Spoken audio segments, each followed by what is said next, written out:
Hey guys, don't forget to check out the 3 brand new Orabomb shirts that just dropped, all coming in a variety of colors. Links are in the description if you guys are interested. Now, on to the video. Hey guys, welcome back to one of our live deck profiles. Today we are doing our Scizor GX deck, another one that was highly requested and another one that I feel like people are sleeping on. Scizor's actually got a lot of bulk to it that I think you can take really good advantage of. And I think overall it's pretty good. There's no good fire attackers in the format right now, so you can completely abuse the fact that you have a fire weakness, and as well as like with the end of the deck. Like the only good one is Ho-Oh, and Ho-Oh is not like really popular right now, so we're pretty set right now. Before we get into the video, don't forget to drop a like in the video if you haven't already. Subscribe, share all the good jazz. Always greatly appreciated. Let me know. What's a good question? What's Scizor related? Like Scizor is like a red bug. There's a metal.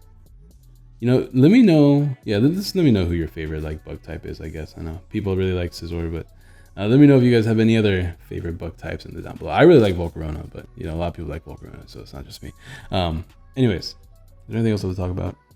Nope, I think we're good. We're gonna just go ahead and get started. We're gonna go over the Pokemon. We do have our 4 Scizor.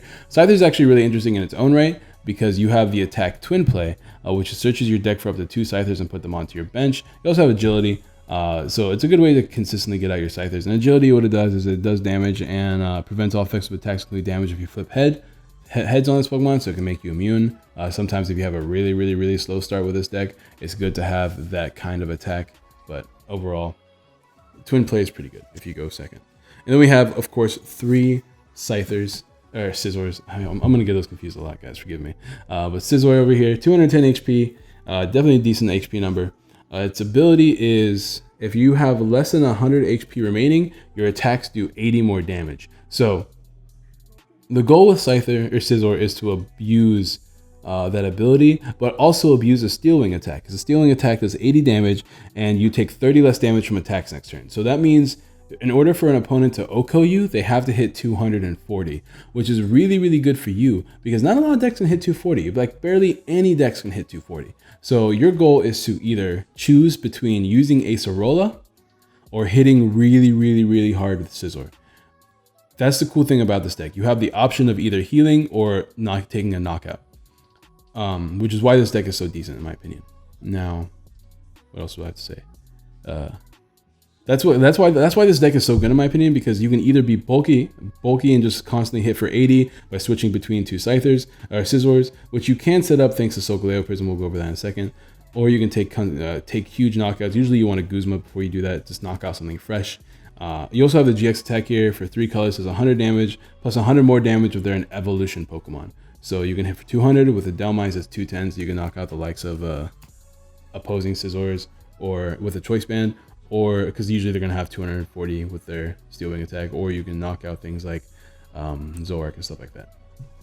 Speaking of Delmise, we are playing 2 Delmise. 2 Delmise means that you do hit 100 with Scizor. With a Choice Band, that's 130. 1 Delmise is the only reason why you play this deck, but you definitely need to make sure you have more than 1 on the bench most times. Hitting 90 is good enough because that means you hit 180.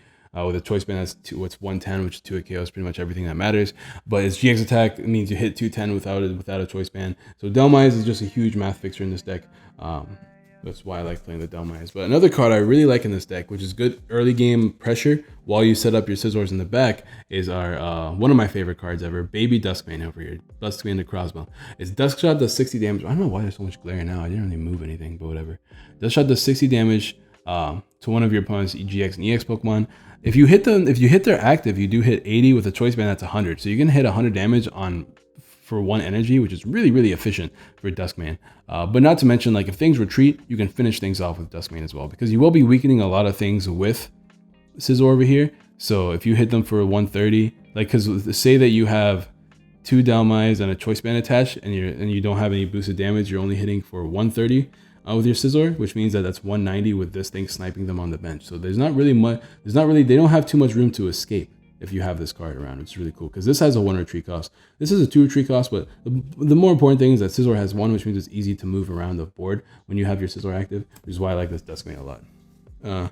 We are playing also 1 Kartana GX. This one could be replaced with a second one of these if you guys want to. I like its ability. I like its GX attack in some matchups. Some matchups you're playing only basics. Like just think about the alternate or the Necrozma matchup, the Buzzwole matchup, things like that. You are only hitting basics, which means your GX attack is pretty much worthless. I was thinking about playing unit energy in this deck so that you could use Delmise, but the problem is you'd have to attach 3 times to a Delmise, and I don't want to do that. So I decided to take out the unit energy. So there's no reason to deal with any of that shenanigans. Because you're pretty set against Buzzwole anyways, because you do have that. Their Jet Punch is 0 damage. An unboosted Jet Punch does 0 damage to you whenever you use Steel Wing, so that's pretty handy in its own right. And they can barely ever OHKO you. So I think you're fine against Buzzwole, which is why I took out the unit energy. Which is why Kartana comes into play, because sometimes that GX attack is just too strong to use. Its ability is good too. You can get rid of Beast Energy in the Buzzwole matchup, as well as just special energies in general. It's really useful against the Bayonet because you're able to get rid of the Rainbow energies, but that aside, I think Kartana's pretty good, but I could see your reasoning for taking it out if you do want to take it out. I'm playing 1 Oranguru because consistency. I haven't really used Oranguru too much, but Oranguru fits kind of well in this deck because you kind of have the bench space. You don't always have the bench space for Oranguru, but whenever you do, it's just a nice card to have. So I like Oranguru in this deck.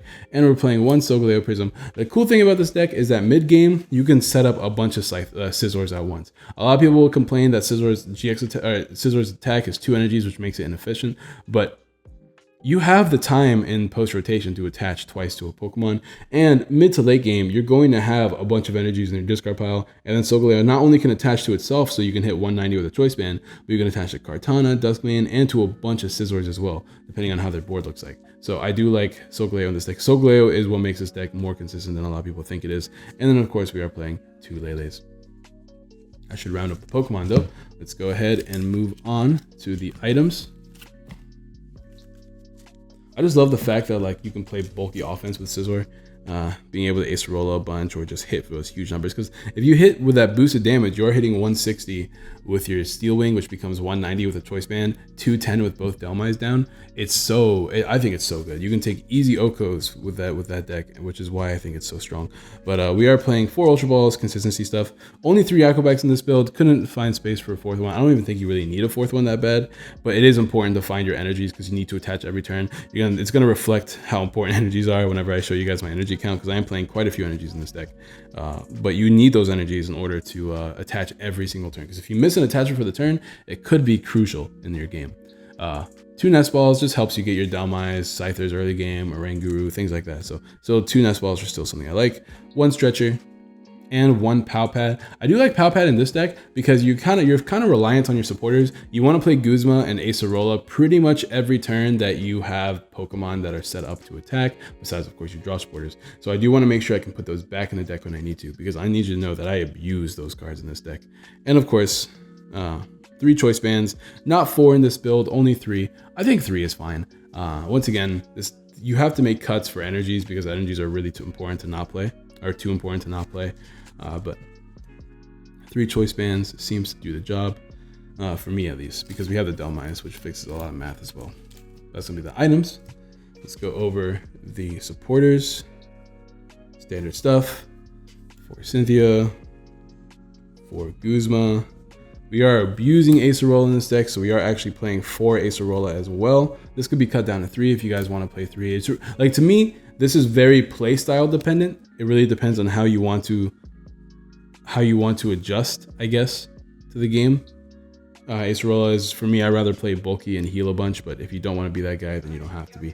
I am playing 3 Judge because, once again, it just feels like an appropriate card to play in this deck. You're not super reliant on a lot of stuff once you set up your Pokemon. 2 Copycat in this deck. I don't really want to play Sophocles. I definitely don't want to play Lily because we play so many energy in this deck. Or not too many Lily, because I'm still playing 1 Lily. But in this deck, you usually have big hands, so Lily isn't super abused in this deck. If you want to cut 1 Judge for a 2nd Lily to avoid prizing it, be my guess. But your hands are pretty full a lot in this deck because we are playing quite a few energy. Like I said, it's important to find them. I know a lot of people were suggesting that I play the Stadium. The problem is I don't want to play the Stadium in this deck. It sure can help you get supporters energy from your discard pile, but I'd rather keep my energies in the discard pile to abuse Solgaleo Prism, because Solgaleo Prism is the real way to accelerate energy in this deck. We are playing 4, 8, 12, 13 energies in this deck, because you need to find your energy every turn. I can't stress that enough. If you miss an attachment, that's putting you a whole turn behind on your places. So if you play 13 energies, you should be able to find them all the time. Easy enough. But anyways, that's gonna be the deck profile. This one's pretty short. There's not too much to talk about since I've pretty much talked about everything. Because like these decks are really similar. This deck is really similar to the Bayonet deck, so there's not too much different to talk about as far as like this deck goes. But let me know what you guys think down below of Scizor. I know Scizor is a little bit controversial, but Scizor is a fan favorite Pokemon, and people like their Pokemon. So let me know in the comments below what you guys think. Don't forget to answer comment question day for a chance to win a couple Celestial Storm codes. Drop a like, subscribe, share all the good jazz, and I'll see you guys next time. Peace.